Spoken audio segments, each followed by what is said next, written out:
Pourquoi est-ce qu'on a des problèmes de terrorisme aujourd'hui? L'islam est une religion qui vit une crise aujourd'hui, partout dans le monde. C'est une crise profonde.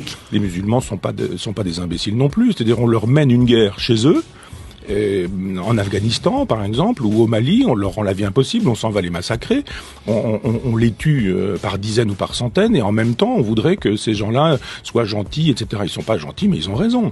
Des fondamentalismes, des projets justement religieux et politiques qui, on le voit dans toutes les régions du monde, conduisent à un durcissement très fort. Y compris dans des pays où l'islam est la religion majoritaire. Autant je suis sur une lutte athée en disant que l'islam ne me convient pas, autant que l'islam est dangereux. Mais autant je trouve que sur le terrain politique, il y a aucune raison pour qu'on aille faire la loi chez les autres. Pourquoi est-ce qu'on fait la loi au Mali et pourquoi est-ce qu'on la fait pas à Cuba? Ou pourquoi est-ce qu'on la fait pas en Chine? Si vraiment les droits de l'homme nous intéressent, pourquoi est-ce qu'on est spécifiquement au Mali et pas dans des endroits où les droits de l'homme sont bafoués partout? Alors, moi, je trouve normal qu'au Mali, où il m'est arrivé d'aller, la politique puisse exister. Une politique parce que nous défendons d'autres valeurs que les valeurs défendues par les djihadistes du Sahara. Oui, mais ils sont chez eux.